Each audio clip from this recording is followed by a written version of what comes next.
Do you think World War III started on Iran?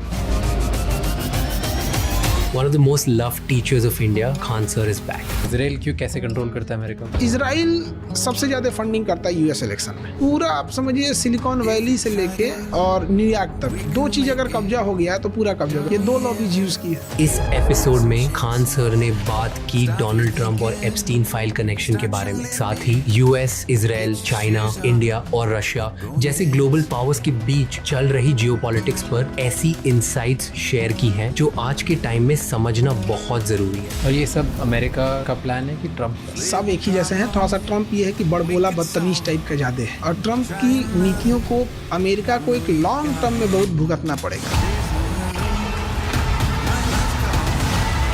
ऐसी situation में Trump को कौन रोक सकता है? ट्रम्प को तो वहाँ की पब्लिक को इस पे करना चाहिए। बट वहाँ की पब्लिक भी क्या है जो एप्स्टीन फाइल पे आवाज नहीं उठा सकी, वो क्या कहेगा?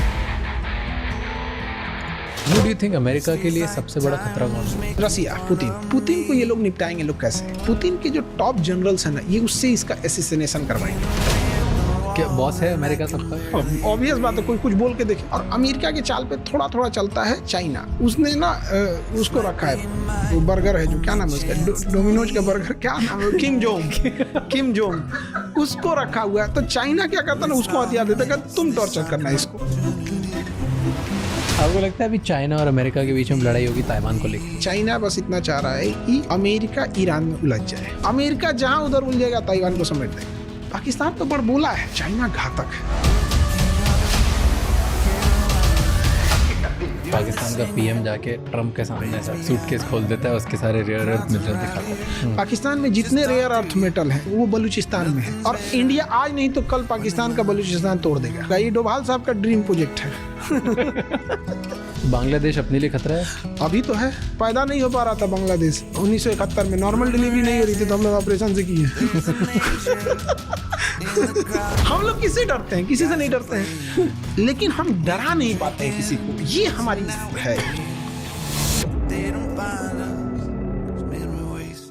अगर आपको कोई सामान भेजना हो या कहीं से मंगवाना हो, बहुत बार ऐसा होता है कि सही ऑप्शन मिलना मुश्किल हो जाता है। And for smaller items it's always a struggle. इसीलिए आई सजेस्ट पोर्टर। इनके 2 wheelers can easily handle up to 20 kg and the best part is कि ऐप पर जो प्राइस दिखता है वही फाइनल प्राइस होता है। आपको रेट्स के लिए नेगोशिएट नहीं करना पड़ता और ना ही इनके पार्टनर्स आपसे कभी एक्स्ट्रा कैश मांगेंगे। जब एक रिलायबल एक्सपर्ट आपका सामान ले जा रहा हो तो आप टेंशन फ्री होकर अपने काम पर फोकस कर सकते हैं। To know more about Porter, click the link in the description.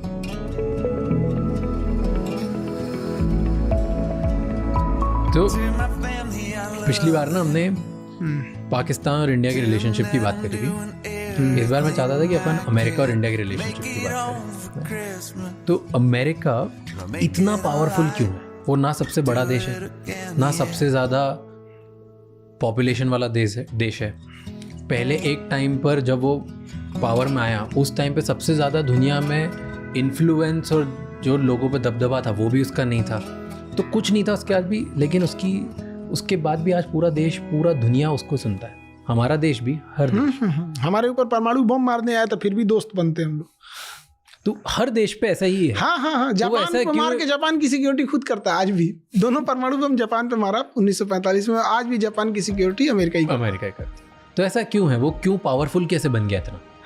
अब देखिए, इसके कई रीजन है। अब जैसे हम लोग पहले इंडिया पाकिस्तान के रिलेशन की बात किए थे, तो हमारे से अभी पाकिस्तान रिलेशनशिप से हट गया है।